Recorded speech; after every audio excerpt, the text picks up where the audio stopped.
On today's episode, I'm going to show you how to cook pork belly two ways. Firstly, we're going to slow roast it, and then I'm going to show you how to cook one of the Bath Rugby players' favourite meals. Okay, so first and foremost, pork belly. It's got a bit of a bad reputation for being fatty, but good quality pork sourced from a good quality source. This is a kilo of pork belly. It's still got the rind attached, and this has been boned. And all I'm going to do with this pork belly is I'm going to lightly score it with a sharp knife. I'm a big believer in quality meat really speaks for itself. So all I'm going to do to this is just add a tiny bit of oil. I'm now just going to add some salt. This is going to literally be put in the oven with the oil, the salt, at 140 degrees for about 3 to 4 hours. Okay, so this pork has had 3 hours and 15 minutes. And a good way to tell a slow roasted pork belly if it's ready is you should be able to easily insert a knife all the way through. Then there's very little resistance there. So I'm happy to say that's cooked. Cooking pork this way makes a perfect Sunday roast. All you have to do is finish off the crackling under a grill. But if you do have anything left, I'm now going to show you a great trick in creating something very tasty with leftovers. So I've cut down the leftover pork belly.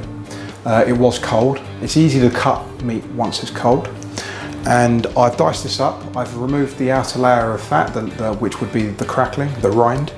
I've removed the rind, and I've cut it into about 2 centimetre dices. Now, I'm going to start by adding this cold pork into a pan. So what starts to happen with this pork is it will start to caramelise. You don't want to cook this too quickly, because what will happen is the pork will burn. The whole idea is you render this fat down so you can use the fat to cook some vegetables, and I'll show you how to get some flavour into the pork once we start to get a little bit of caramelisation going. The fried rice is a good way of getting some vegetables into your diet. It's a good source of carbohydrate, this meal. It has protein from your pork. There really is a good balance of nutrients in this dish here. I'm now going to start the egg fried rice. Now, we're going to start with a little bit of sesame oil in a hot pan. First things first is the egg goes in.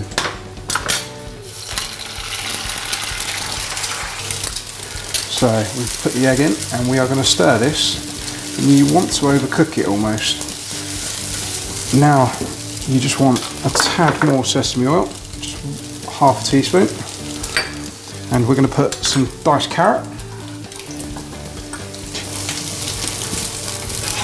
You want to make sure all of the veg is nice and soft, it's not too crunchy. A little bit's fine. Okay, now it's time for some onions and some pepper. So this is a great way of really getting some veg into your diet. It tastes outstanding as well. Okay, so this pork has released quite a lot of oil now, quite a lot of fat. It's time to just add some carrot. This is called julienne, and that basically means long thin strips. Time for some peas. This is Chinese 5-spice. You can buy this from any supermarket, and it is an ingredient which is used really commonly in Chinese cuisine, and it absolutely makes these dishes, they will be lost without this ingredient. So it is something I recommend you buy. It's got lots of uses and can be used in many different variations. That's half a teaspoon of Chinese 5-spice to the egg fried rice, and I'm going to add some sliced red chilli to this. I've got some heavily reduced dark soy sauce here. It's really common. This is dark soy, so it's very strong in concentration, but what I would say is if you're using light soy or just a standard soy, then I would suggest you might need a little bit more. However, I'm only going to use a teaspoon of this because it is very rich and bold in flavour.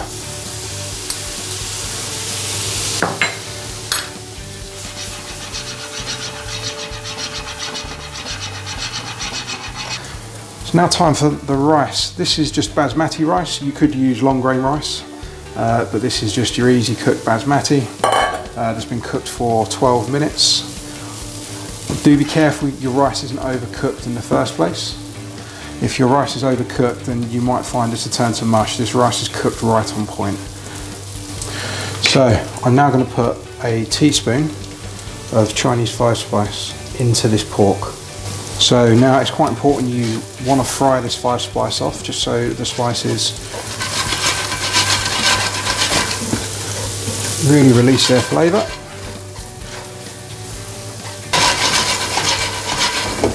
Okay, so I've turned this down, so this is just caramelising lightly. So I'm going to add a tablespoon of honey. Smelling absolutely glorious. I'm going to add a good pinch of sesame seeds. These are just standard white sesame seeds. All of the veg is nicely cooked in the rice and it's ready to plate up. Okay, so this dish here is made up of leftover roast pork, a handful of fresh vegetables and some rice. I would say this is 2 normal portions, but probably 1 rugby player's portion. Just add some of this pork.